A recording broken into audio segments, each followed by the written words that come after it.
Hey, every culture is built on a few key foundations, and one of ours is the service of people. Our founding belief is that each person is tremendously valuable. They are born with dignity, value, and worth. And it's everyone's job to demonstrate this in their relationships. That's really one of the core foundations of relationships. And the cool thing is when you demonstrate, when you show that people are valuable, that they're worth something, well, when you say they matter, it's just a wonderful thing for everyone. Everyone wins. And it's because it's true, everyone does matter. See, when you tell someone, when you honor someone or respect someone, you're going to feel good about that. And I'll tell you what, when someone feels honored and respected, they're going to feel good. Those interactions are going to build trust and confidence. And the impacts, the implications in the service industry are tremendous. So if you have a service business and you can start to live with this mindset, the behaviors that flow out of this are amazing. You start to approach your relationships with a true desire for a win-win. You consider the other person's position. You stop cutting corners. You go the extra mile. You're gonna execute your work effectively, correctly, professionally, and consistently.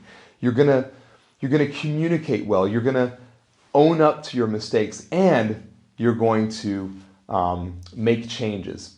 So the question is, how can I build this in my organization? How can I build this in my organization? Well, I've got 4 things that could be helpful. First of all, it starts with your leadership.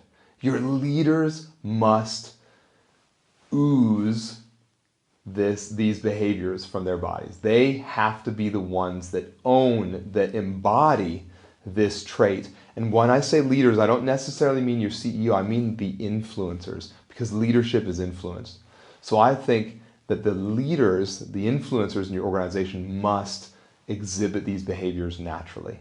Second of all, you hire for this. We believe in character over competency. We believe that competencies can be developed much quicker than character can be changed. And your job as an employer isn't to start to change characters. It's to find the right characters that are going to fit with your values. So do that, hire for it, and then build up the competencies on the side if you need to.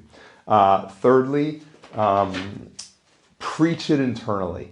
You gotta be able to speak about it, make it part of your vocabulary, part of your everyday language. Talk about it, celebrate it, make a point of recognizing when there's great customer service, and expect it from all of your staff. Expect it from yourself, expect it from your peers, expect it from everyone in the organization.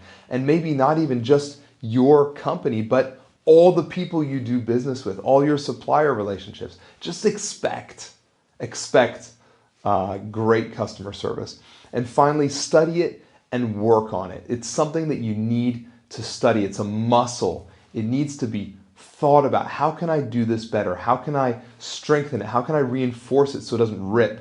How can I do better? You need to innovate. You need to bring your minds together and think about that. And then you have to be willing to correct your path, because sometimes you're going to go off.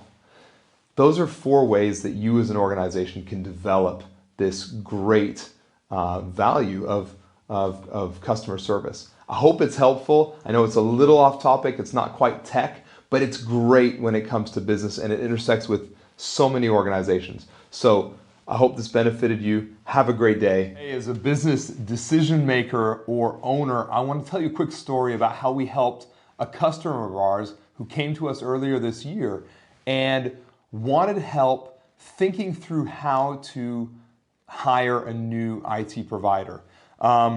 This is an asset manager. They were growing and they were outgrowing their current partner.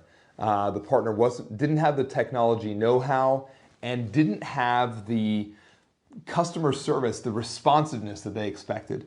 And so as we sat down together, we were able to really go through what their expectations were, really help them to define what their expectations were, and work out a model that made sense for them.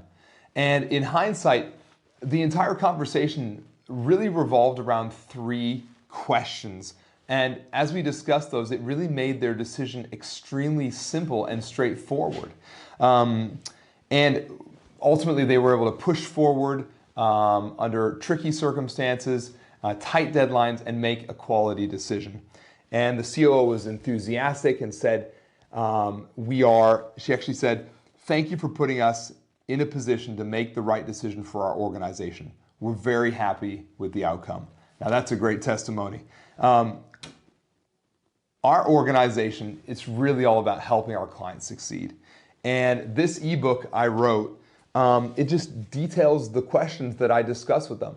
And I guarantee you that they will help you as well as you look to make more of technology in your enterprise. So look, download this ebook right here on this page. It's free, no strings attached. I just want to help. I want to add value. Thanks for listening.